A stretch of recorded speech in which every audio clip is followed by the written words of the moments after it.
vacinação.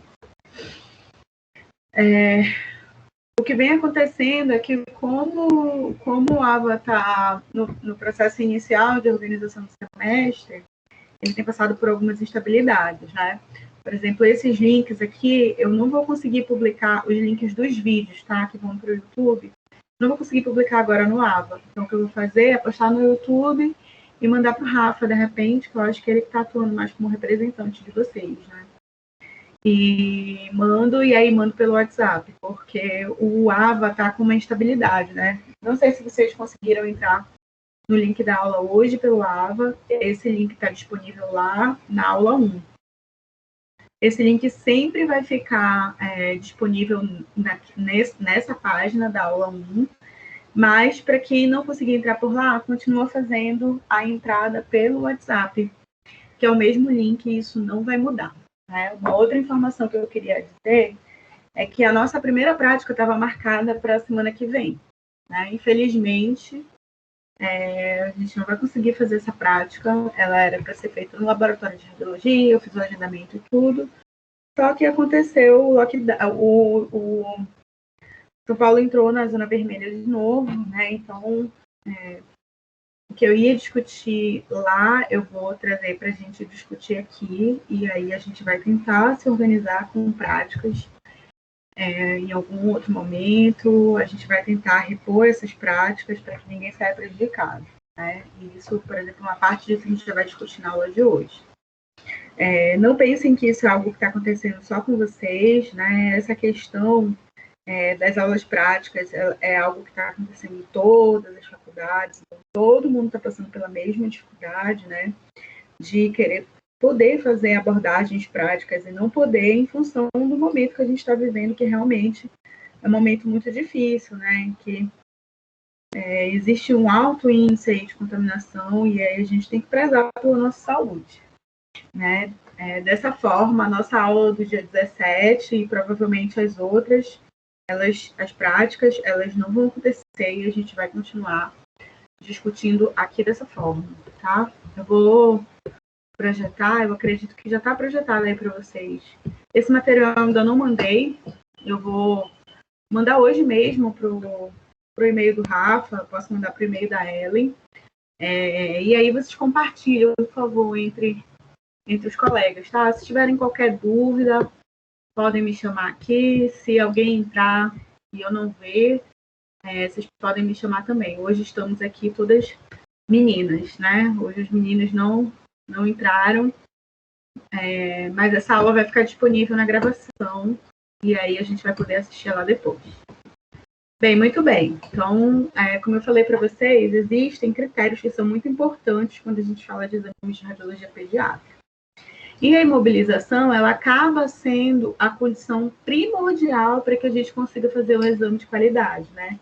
Levando em consideração que eu tenho dito para vocês que existem duas condições muito específicas que a gente tem que levar em consideração na rádio pediátrica, que a gente não vai encontrar na radiologia convencional do adulto, que é a necessidade da gente não repor o exame, a gente não ter que refazer esse exame, e a necessidade da gente contar com uma pessoa que auxilie na imobilização, que nesse caso vai ser ou o papai ou a mamãe daquela criança. Né? Então, a imobilização ela pode ser feita a partir de ferramentas, a gente vai discutir algumas aqui.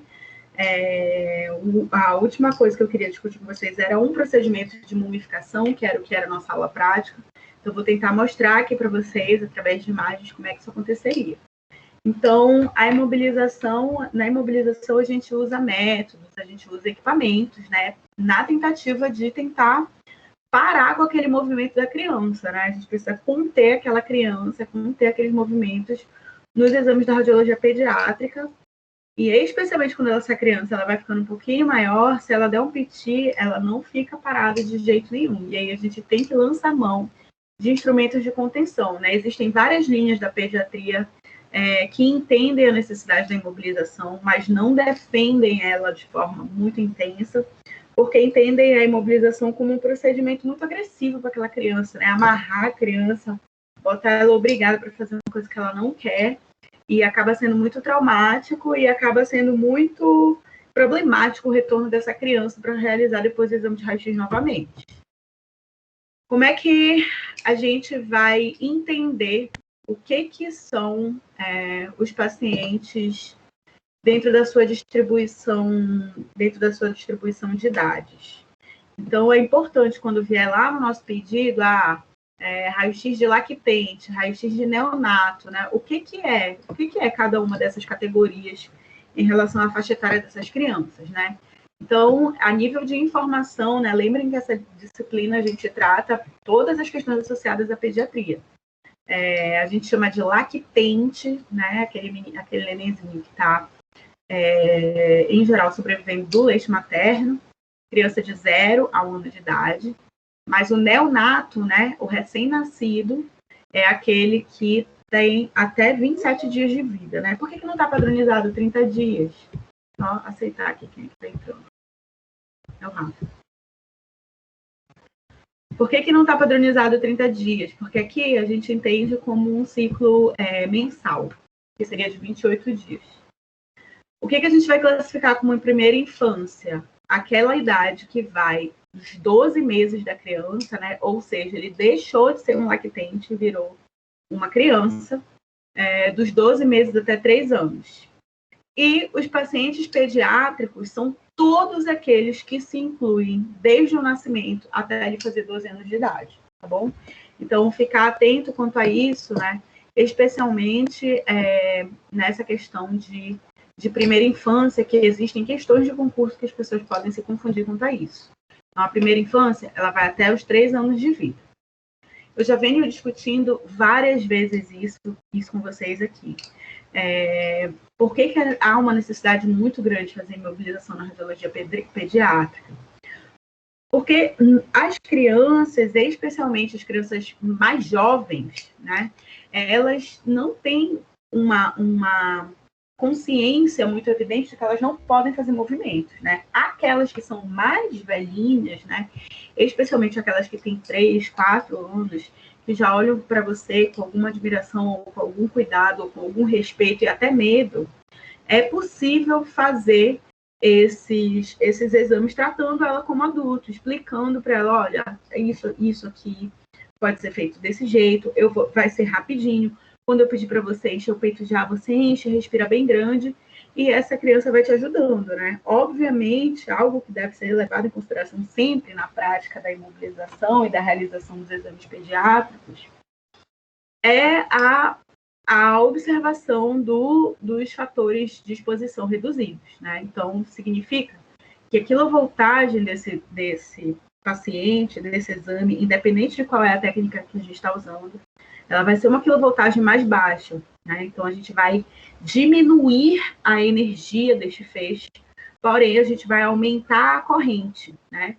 E esse fenômeno vai fazer com que a gente tenha uma minimização dos borramentos de imagem, né? Com o MA mais alto, a gente diminui o tempo, ou seja, uma exposição que a gente fazia antes em 3 segundos, em 4 segundos a gente consegue diminuir aqui para 1,5, a gente consegue diminuir para 2. É exatamente porque esse exame precisa ser muito rápido para que a gente consiga fazer a minimização dos borramentos em função do movimento que essa criança vai fazer. Nossa, mas essa criança não vai conseguir ficar parada 5 segundos, ela não vai conseguir ficar parada 10 segundos. Novidade que eu vou contar para vocês. Ela não vai conseguir ficar parada muito tempo.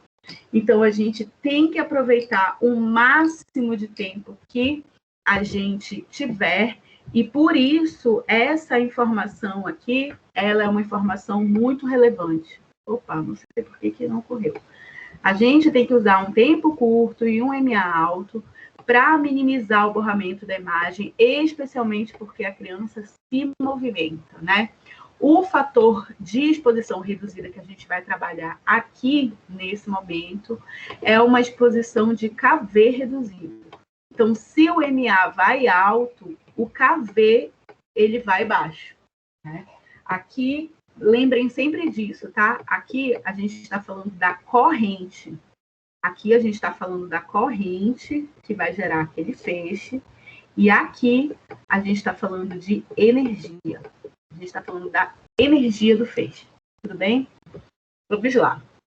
Existem vários tipos de dispositivos de mobilização, né? Existem dispositivos do tipo prancha, vou mostrar para vocês como é que funciona, né? De uma marca famosa, Taim. Tem o Pigeostat, que eu já falei isso várias outras vezes, né? Eu venho falando dele desde o início dessa disciplina. Existem outras formas de mobilização que vão além dos dispositivos, né? Tem o Positote, que é um dispositivo, mas outras formas de mobilização que vão para além desses dispositivos, né? Imobilizações, por exemplo, em que a gente precisa utilizar técnicas que sejam acessíveis e que não sejam caras para a gente conseguir fazer uma imobilização adequada dessa criança. Bem, o que é a prancha TAM? Tem gente que chama de tamanho M, né? Eu aprendi TAM. Ela é um suporte, né? Ela é um suporte que o paciente vai ficar deitadinho sobre ela. A ideia é fazer o paciente ficar deitado. Ela tem um velcro, se vocês observarem, isso aqui é um velcro de mobilização, né? Ela não parece confortável, em geral, as crianças, elas ficam bem agitadas quando elas veem essa estrutura, né? Ela lembra um pouco um suporte de apreensão mesmo, de contenção, por exemplo, utilizado em pacientes psiquiátricos. E a ideia é manter esse paciente deitadinho, né? Como é que ele fica? Fica assim. Então, essas faixas, elas não são faixas dolorosas, né? Ela é uma prancha que a gente vai usar especialmente nos pacientes que são lactentes, né? E, obviamente, nos pacientes que são neonatos, a gente vai conseguir usar. Não é uma exclusividade, obviamente, é um investimento alto para se fazer o uso dessas pranchas, mas especialmente esse velcro é a estrutura que vai garantir o suporte de imobilização, né? Não confundam isso, a gente está discutindo aqui 3 tipos de dispositivos básicos. Então, esse primeiro dispositivo de prancha, né? Lembrem bem do nome. O dispositivo de prancha, ele tem uma finalidade que é manter o pacientezinho deitado. Vou escrever aqui para vocês. Eu acho que eu consigo salvar com esse texto. Então, ele tem uma finalidade de manter esse paciente deitadinho, né? E como a gente está falando dos pacientes que vão ter pelo menos até 12 meses, que é o que vai caber mais ou menos nessa prancha, a gente vai precisar utilizar essas estruturas de fixação, que são esses velcros, para a gente conseguir manter a imobilização desse paciente, né? Lembrem que sempre, para a radiologia pediátrica, a gente está falando de KV baixo, tá? Por quê? Por que a gente está falando de KV baixo mesmo? E MA alto, né? Por que a gente está falando isso desse jeito? Porque o KV é a ferramenta associada à energia do feixe. Então, é o KV que vai ser responsável pelas alterações no DNA do nosso paciente, né? Desse nosso paciente bebezinho, ele vai receber esse feixe de radiação que, consequentemente, vai sim interagir com o DNA dele. Então, a gente quer evitar isso, portanto, esse KV, ele sempre vai ser um KV baixo, tá? E o MA, ele vai ser um MA alto, porque aqui a gente está relacionando a disposição associada à corrente para gerar aquele feixe. Então, se a gente aumenta essa corrente, a gente consegue diminuir essa energia, tá bom? Consequentemente, o tempo dessa exposição, ele também é um tempo mais curto. Por quê? Porque o bebezinho não vai conseguir ficar imobilizado muito tempo ali, tá bom? Como eu falei para vocês, né, esse uma prancha, essa é uma prancha que, em geral, os pacientes ficam muito assustados, o paciente corre o risco de se mexer e tudo, e mesmo mobilizando, se vocês observarem, olha a perninha do neném, que ela está fletida, né? A gente está fazendo uma avaliação torácica, mas se esse bebezinho tenta rolar de um lado para o outro, isso pode influenciar na qualidade da nossa imagem. E aí, o tempo, a redução do tempo é o que vai ser essencial para a gente conseguir gerar essa imagem sem grandes complicações e sem ter que fazer o retorno desse paciente, né? Se vocês observarem, nesse caso aqui, esse paciente não está protegido com nada nas gônadas. Talvez porque não tenha no serviço, ou talvez por pura negligência do profissional que fez o exame, né? Dentre as principais orientações do Colégio Brasileiro de Radiologia, da Sociedade Paulista de Radiologia, o que a gente vai encontrar como primordial, além da imobilização, é a segurança gonadal dessas crianças, né? Lembrem sempre disso, que esse nenenzinho, ele está com as células crescendo muito rapidamente, né? Então, essas células reprodutoras do nenenzinho são muito, muito sensíveis ao feixe de radiação. Então, a proteção, juntamente com a imobilização, precisa ser uma ferramenta sempre muito praticável quando a gente está falando de RadPad. Alguma dúvida? Ai, meu Deus, mantém. Eu vou manter isso aqui porque eu quero entregar para vocês isso aqui com essas anotações. Alguma dúvida, gente? Querem comentar alguma coisa? Vocês já tinham ouvido falar da prancha? Posso continuar? Eu acho que quando a gente conversou sobre os exames pediátricos, os bebês de vocês já eram mais grandinhos, né? Eles não estavam assim nessa fase de primeira infância, né? Ou aliás, nessa fase de lactente, nessa fase de neonato, né? Eles já estavam mais adultos, mais crescidos. Oi. Quando vai fazer raio-x na UTI NEO, é essa prancha que usa ou não? Então, aí a gente depende, Ellen, daquele serviço, né? Por exemplo, é muito difícil que a gente tenha num hospital público uma UTI NEO que contenha todos os equipamentos que sejam os equipamentos de imobilização de pacientes, né? Por quê? Porque elas são caras. Porque esses equipamentos, eles são caros. Aí, o que a gente faz? A gente improvisa, que é o que eu vou mostrar para vocês. Então, essa aula está dividida assim. Inicialmente, eu estou mostrando para vocês os dispositivos e na segunda parte, eu quero mostrar as gambiarras. O que a gente faz de gambiarra quando a gente está na prática. Porque não é todo lugar, mesmo que seja uma UTI NEO, a ideia é, meu pacientezinho, ele precisa fazer um exame de raio-x, a ideia é que eu tenha, sim, imobilizadores. Mas eu vou ter sempre? Não. Então, eu preciso de uma gambiarra para conseguir. Em geral, a gente consegue essas imobilizações, por exemplo, fazendo uso de faixas, né? Essas faixas são como elásticos, como ligas, elas são bem grossas, e a gente vai e amarra o paciente mesmo. Amarra o paciente, comprime ele para ele não se mexer, e como a gente faz o exame muito rápido, né? A gente consegue pegar o exame amarrando o paciente. Mas quem dera, assim, todo o serviço pediátrico a gente tivesse os dispositivos de mobilização. Eu tive um neném, ele faleceu, e ele nasceu lá na Unifesp, no Hospital São Paulo. Uhum. E ele chegou a fazer uns raios-x. Ellen, deu uma cortada aqui agora, eu não consegui ouvir o que você falou. Ele fez o raio-x lá na Unifesp. Eu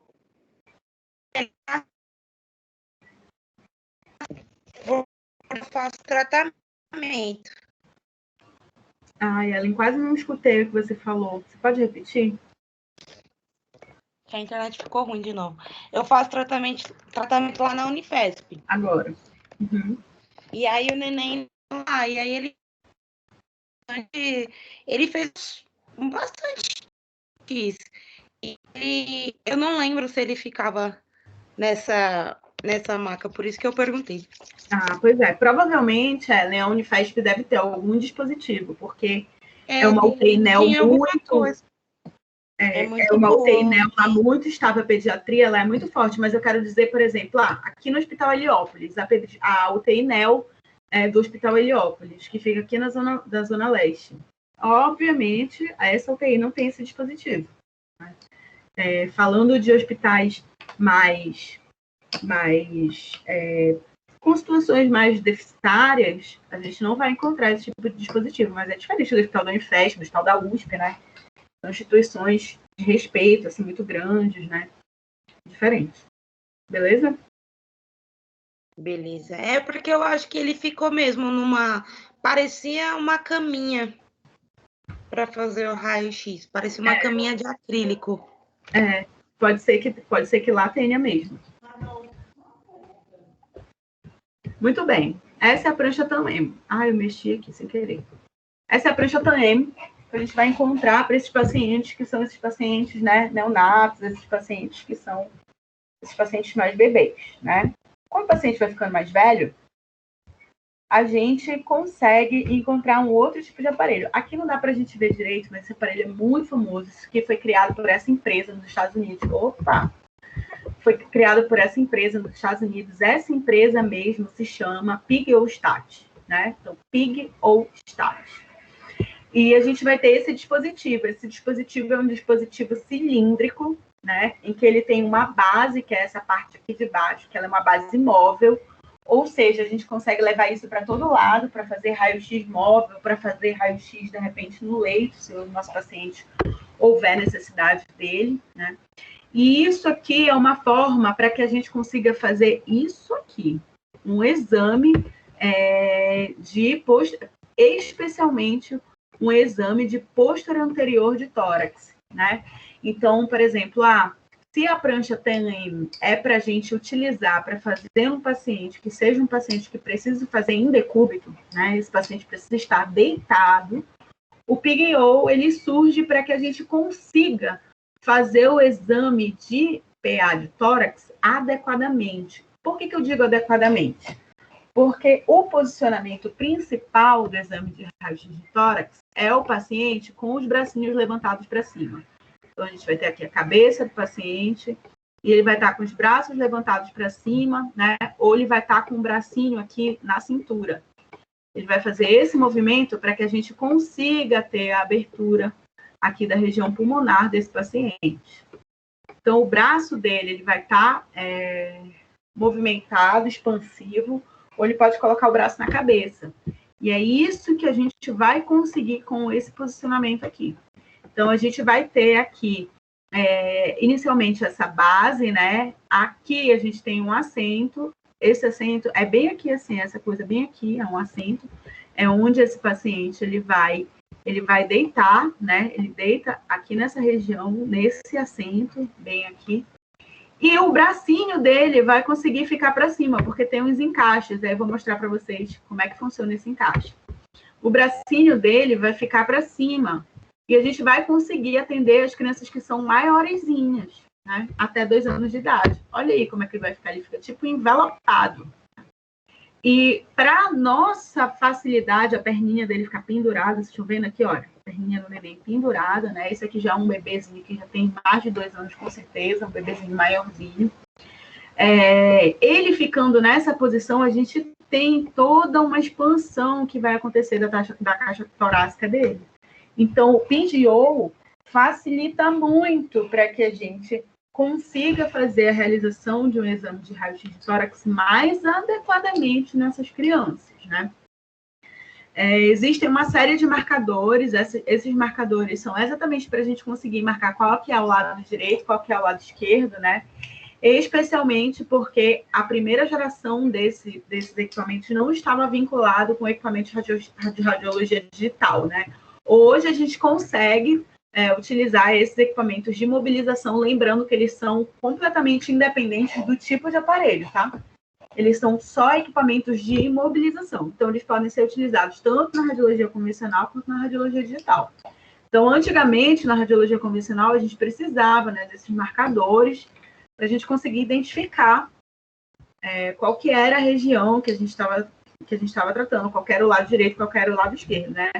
Hoje isso mudou e a gente consegue identificar perfeitamente um exame em PA, tá? Então, a finalidade aqui do PIG-O é a gente conseguir fazer um PA e um perfil de qualidade nessa criança, levando em consideração ainda todas aquelas orientações que são as orientações de distribuições de dose para o paciente pediátrico, né? Que é tempo curto, o MA alto e o KV baixo. O terceiro dispositivo é um dispositivo que eu particularmente nunca vi utilizar na prática, que se chama Opositote. Ele funciona como se fosse um suporte, igualmente um suporte que prende, né, esse paciente a essa mesa, e ele pode ser utilizado a outros acessórios. Quando a gente fala do serviço público, que foi o que eu conversei com ela inicialmente, a gente vai ver que a gente vai ter que lançar mão de um monte de coisa para a gente conseguir fazer mobilização adequada, né? Dentre isso, a gente consegue utilizar as estruturas do próprio hospital. A gente pode usar fitas, por exemplo, né? A gente pode usar faixas, que são essas faixas elásticas. A gente pode usar lençóis, a gente pode usar toalha, né? Existem vários tipos de esponja que a gente consegue prender a cabeça da criança para que a gente consiga criar a nossa ferramenta de mobilização, né? O tecnólogo que consegue realmente se diferenciar fazendo uso desses outros acessórios, né, que consegue ter jogo de cintura ali para lidar com as variações do serviço de pediatria, normalmente assim consegue se sair muito bem nesses setores, né? Consegue se sair muito bem assim nas práticas de imobilização, e isso acaba sendo um diferencial muito significativo. Por exemplo, os sacos de areia, eles são sacos, em geral, que são feitos com um tecido grosso, assim, com aqueles tecidos, eu acho que se chama Oxford, que é um tecido mais grosso, um tecido tipo lona. É tipo aqueles tecidos grossos de toalhas de mesa, assim, que são bem grossos. E, obviamente, não é uma areia da praia, né? Não é aquela areia da praia que é tirada, ou então não é uma areia aqui da rua que vai ser tirada. Em geral, são aquelas areias que se usam em brinquedos de criança, né? Aquelas areias que se usam naqueles brinquedos de areia que a gente aperta. Então, a ideia é que ela seja exatamente maleável. Então, como ela vem daqueles brinquedos, né? Ela é maleável, a gente consegue apertar ela. E essa areia, ela é pesada como uma areia. Entretanto, como ela se move, se vocês olharem aqui, está fazendo uma curvaturazinha bem aqui, ó. Então, essa curvatura, ela está fazendo uma outra curvatura bem aqui. Essa curvatura acompanha a curvatura do pacientezinho. Então, quando você despreelhar, a tia vai colocar só esse saquinho aqui. Pode pegar, ele pega, né? É sempre importante isso. Nesses momentos da RadPed, sempre mostrar para o paciente o que a gente está fazendo, né? Olha aqui essa fita, pega aqui nessa fita, olha como ela cola, né? Pega aqui nesse saco de areia, aperta ele, olha como dá para apertar. Para a criança entender que aquilo não vai machucar ela, né? Como eu venho falando para vocês, a criança sempre entende que quando ela está no ambiente hospitalar, ela vai sentir dor. Aquilo já está... É uma informação que já está implantada no inconsciente dela. Porque toda vez que ela vai no hospital, ela pega uma injeção. Toda vez ela fica com soro, ela fica com acesso na mãozinha, ela fica com acesso no braço, né? Ou ela tá doente, a mamãe tá chorando. Então, ela nunca associa isso com uma informação legal. A gente dando essa oportunidade, né, de mostrar para ela que, olha, não, na verdade, tem essa opção aqui. Eu quero ver se eu consigo, no final dessa aula aqui, pedir para um colega meu, no final dessa disciplina, que é um colega que só trabalha com radiologia pediátrica, pedir para ele dar uma palestra para vocês falando da experiência dele com a radiologia pediátrica do HC. E é muito bonito, por quê? Porque ele consegue dar um outro significado quando ele faz daquelas máscaras de mobilização, né? Aquelas estruturas de mobilização da radioterapia, ele consegue fazer aquilo colorido, em formato de super-herói, exatamente para a criança se sentir mais à vontade. Então, esse saco de areia, ele tem que ser flexível, né? Tem que saber que não vai doer nela. E a gente vai ver que, como ele é flexível, ele se molda conforme o corpo da criancinha. E aí, a gente consegue fazer o peso sem assustar tanto aquela criança. Bem, além dos sacos de areia, que são ferramentas que são baratas, né, e são muito acessíveis, a gente vai encontrar em quase todos os serviços, a gente vai ver que o uso das fitas. Então, os usos das fitas vai ser muito frequente. Não é qualquer fita, tá? Não é qualquer fita. Em geral, é aquela fita de poro, microporo. Por quê? Porque se a fita for muito grossa, tipo assim, uma fita isolante, ou aquelas fitas mais fita, eu esqueci como é que chama, mas aquela fita grossa, né? Esse tipo de fita, ele cria artefato na imagem. Então, não dá para colocar qualquer fita, a gente tem que colocar uma fita de pele.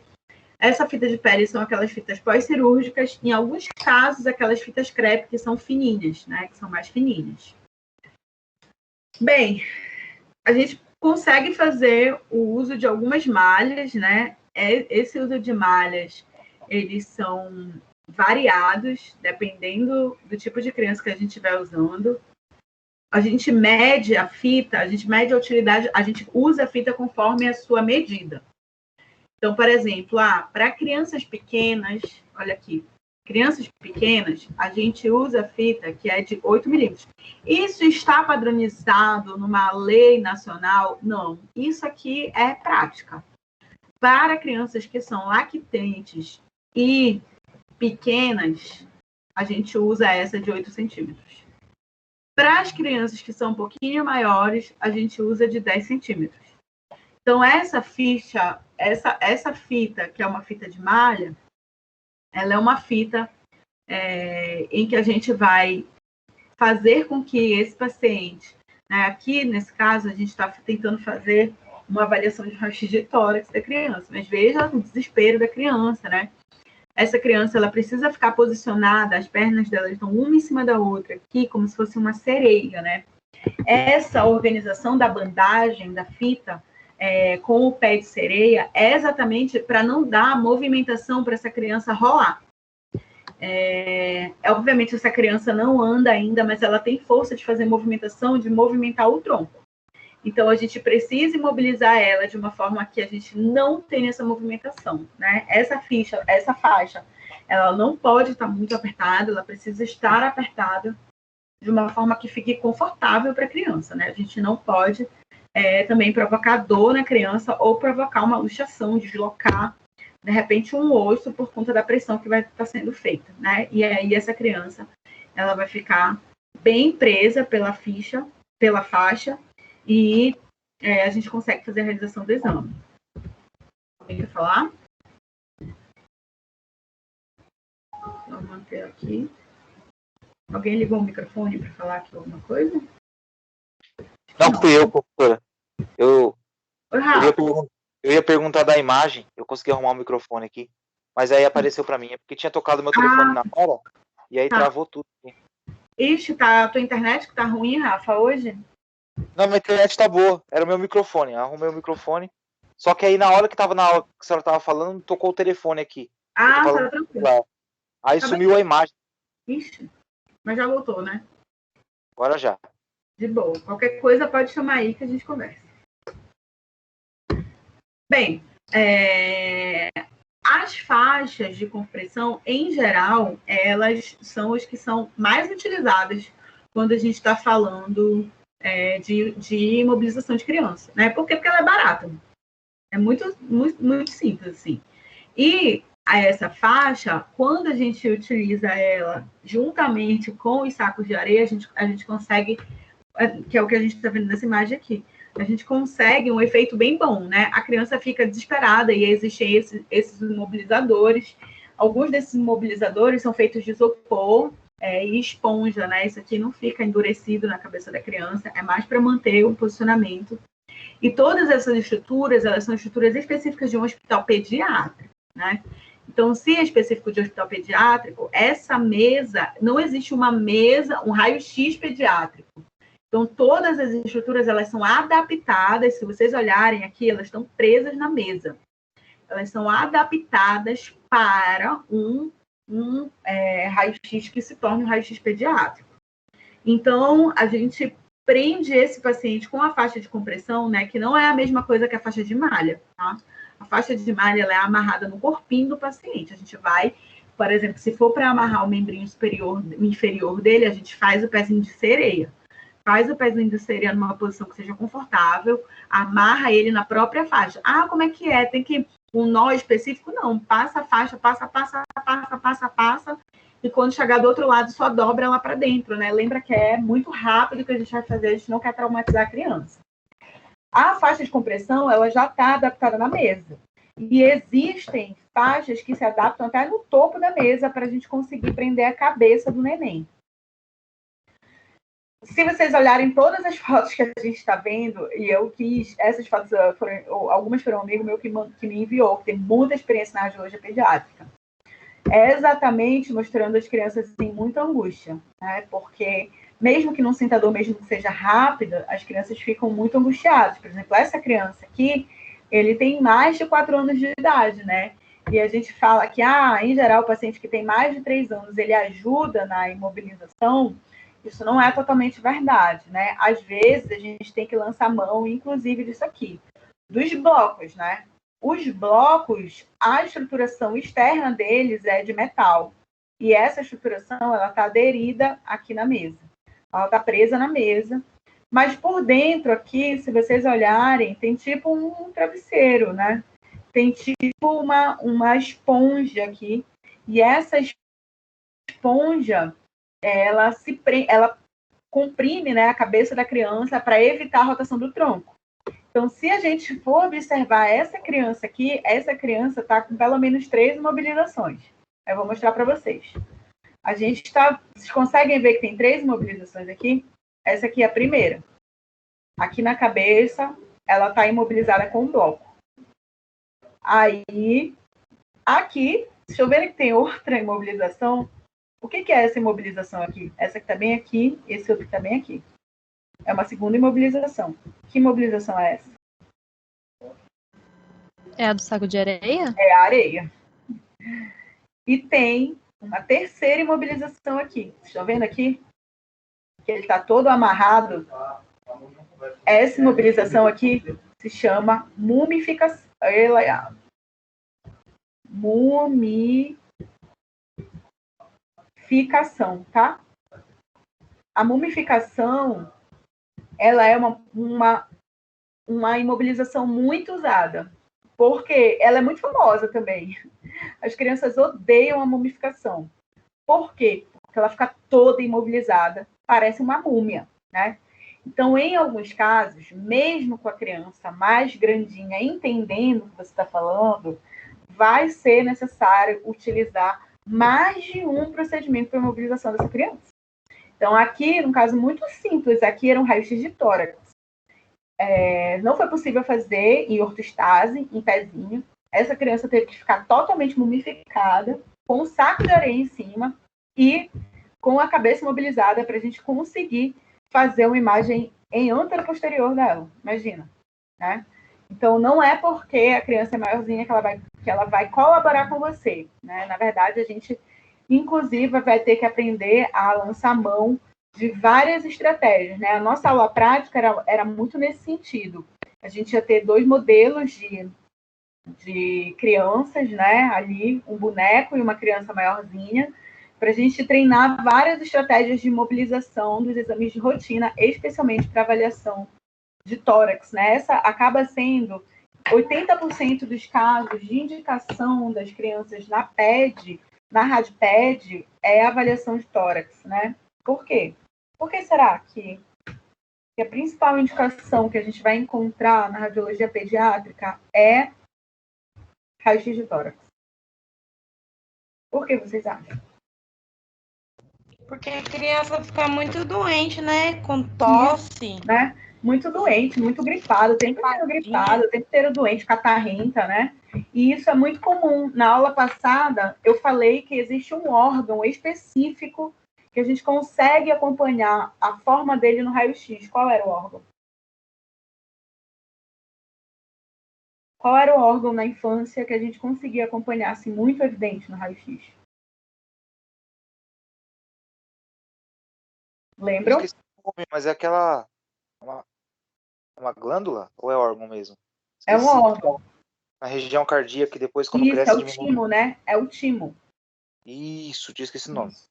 O nome é timo. Então, a gente faz exatamente para a gente acompanhar isso, né? Ah, meu Deus, a criança está com a cardiomegalia, não sei o quê. Não, aquilo é o timo, né?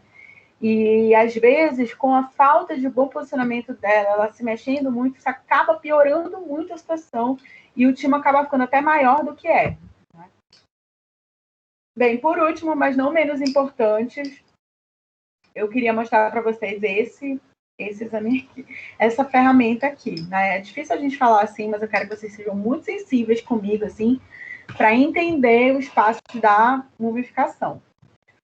Alguns pacientes, especialmente os mais bebezinhos, se tiverem, por exemplo, com um machucado, fez alguma fratura, caiu, bateu a cabeça, a gente precisa parar o corpo do paciente para conseguir fazer um extremo dele. Né? Então, a mumificação, ela leva esse nome porque as múmias, né, nos seus processos de fúnebres, elas eram todas enfaixadas, né? E a mumificação, esse termo nem é um termo que é utilizado mundialmente, isso é um termo bem abrasileirado, para falar a verdade para vocês. Acaba sendo uma técnica que a gente usa muito nesses pacientes que são mais jovens, né? Até uns 3 anos, mas eu não digo que exclusivamente até essa idade. Porque a gente pode encontrar paciente de 5, 6 anos que tem que ser mumificado porque não consegue ficar parado. E aí a gente vai utilizar essa mumificação juntamente com outras estratégias, né? Dentre elas, os mobilizadores de cabeça, as faixas de tecido, de repente, os sacos de areia para a gente conseguir fazer esse paciente ficar parado. Então, eu dividi aqui em 6 passos, vamos dizer assim. Tá? Então, é o seguinte... Num primeiro passo, tem um lençol, ele fica disposto na mesa de forma horizontal, e a gente divide ele em partes iguais, dependendo do tamanho do paciente, né? Obviamente, isso aqui fica muito mais fácil na prática, mas ele tá dobrado assim, como se ele tivesse dobrado no meio, né? Ou dividido em 3 partes iguais, uma em cima da outra. E aí a gente vai colocar o nosso pacientezinho, em cima dele, né? Então, esse paciente... ele vai deitadinho, né? E imediatamente já muito assustado. E a gente começa o processo de mumificação dele, né? O que é o processo de mumificação? Esse paciente deitou, a gente colocou o bracinho dele do lado e dobrou o lençol por cima dele. Da mesma forma, a gente vai fazer com o outro bracinho desse paciente. Então, eu mumifiquei o bracinho direito do paciente, né? Naquele caso aqui. Então, aí eu já virei o lençol, vou trazer essa parte que está solta, né? Vou prender por trás do paciente e vou puxar essa outra parte aqui, que é a parte que está livre, para prender o bracinho esquerdo dele. Então, eu trago essa parte solta como se fosse fazer um embrulho, né? Um grande embrulho. E passo isso por cima do paciente e prendo, se for necessário, prendo, né? Em geral, quando a gente já aperta assim, a criança já não consegue se mexer direito, né? E aí, o que a gente vai fazendo? A gente vai levantando essa criança aos poucos e puxando pelos lados, aí puxando por cima aquela parte que ficou, a gente dobrou em 3 pedaços, né? Aquela parte que está por cima, vai puxando até conseguir cobrir tudo. E puxando a parte de baixo, de forma que esse paciente ele não consiga se mexer, né? Eu acredito que vocês, quando eram crianças, talvez tenham brincado disso com alguma outra criança, com um irmão, com um primo, né? De amarrar, assim, no lençol, né? Eu, pelo menos, fiz muito isso com o meu irmão. Aliás, ele fazia comigo. Bem, finalmente, A minha avó fazia isso com a gente, neném. Ela falava que o neném tinha que ficar quietinho. Aí ela amarrava com a manta desse jeito, igualzinho. Como assim com o neném? Ficou mais, né? Como assim com o neném, gente? Com o neném eu não conheço. Ela enrolava, tipo, como coeiro, né? Pegava o coeiro e passava desse jeitinho, igualzinho. Era mesmo? Eu não conheço essa técnica para o neném parar de chorar, Ellen. Ela fala que é para o neném ficar quentinho e ficar aconchegado. Eu acho eu entendi que era para o neném ficar quietinho. Quietinho. Mas o neném em casa mesmo. Para ele ficar quietinho, sem se mexer, não chorar e esquentar e dormir. Olha só, vivendo e aprendendo, já sei agora. Se quiser amarrar a criança, começou a chorar, amarra esse menino. Ela fazia isso, enrolava assim. E funcionava, Ellen? ia sair na rua, funcionava. Acho que a criança ficava até com medo, né, coitada? Ficava lá toda apertada, um calor da bexiga, e ela falava, não, tem que enrolar para ficar quietinho, não chorar e ficar quentinho para dormir. Funcionava. Coitadinha. Mas ok, né? Os idosos sempre sabem muito bem o que fazer. Minha avó já sabe essa mumificação antes da gente. Antes de virar técnica de radiologia, ela já ela já sabia sabia o que era mumificação, minha filha. Bem, então o quinto passo, o que a gente vai fazer? Essa criança, ela está presa, beleza. Só que no movimento dela, ela pode se soltar do lençol. Aí o que a gente faz? A gente termina a mumificação passando fita. Essa fita também é aquela microporo. Então, passa a fita desde o braço até o outro braço. Porque a ideia é que esse neném não consiga abrir os braços. Porque se ele abre os braços, a gente perde o exame, porque ele consegue movimentar a cabeça, né? Ah, mas isso é suficiente para ele fazer o exame? Não, porque a cabeça ainda fica móvel.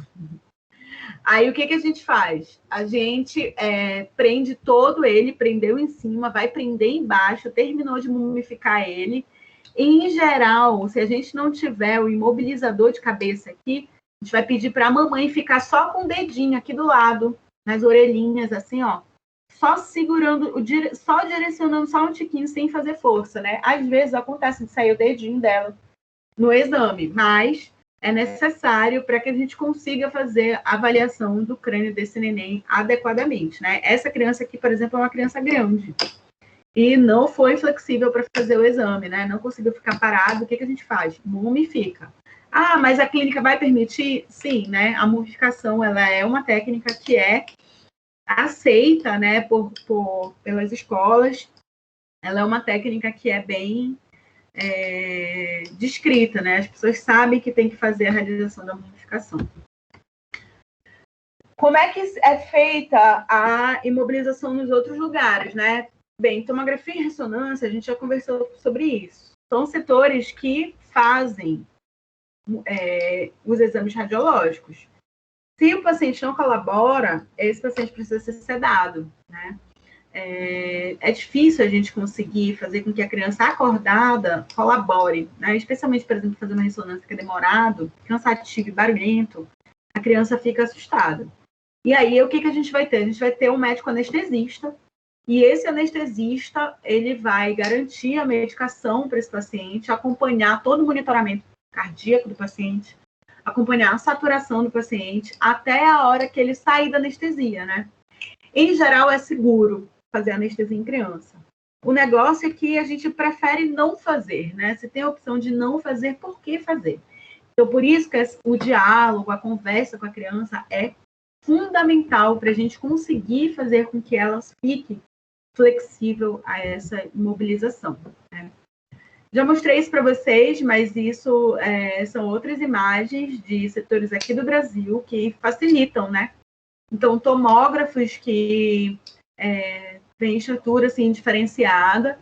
E uma outra ferramenta são as ressonâncias de campo aberto, né? Se vocês olharem, o magneto aqui, ele está aberto. Esses campos, eles são campos que são menores do que os campos que a gente encontra aí de 1,5, 3 Tesla. Mas as crianças se sentem mais à vontade de fazer do que fazer no equipamento que ela tem que entrar, né? E ficar ouvindo um barulho enorme lá dentro. E aí acaba sendo mais flexível nesse sentido. Por último, eu queria mostrar isso aqui para vocês. Então, isso aqui foi uma criança que ela foi fazer uma tomografia. Olha isso. Isso aconteceu em 2012. Ela foi fazer uma tomografia, né? E depois, se vocês quiserem procurar, basta procurar isso aí. Criança tem queimadura após tomar sedativo no hospital em São Paulo. Cara, e ela foi fazer essa tomografia, só que como ela estava muito agitada, a enfermeira foi e pediu que ela tomasse um calmante. Só que no lugar do calmante, simplesmente a enfermeira deu ácido para a criança, né? E não foi uma criança, ela intoxicou 2 crianças, pelo menos, né? Essa menina aí, a Letícia, ela ficou nesse estado, ela tem 4 anos. Ela teve essas queimaduras que foram do trato superior e tudo. Agora, o outro, que tinha 2 anos, foi para UTI e tudo. Eu nem sei se ele sobreviveu, né? Ele ficou com uma insuficiência respiratória.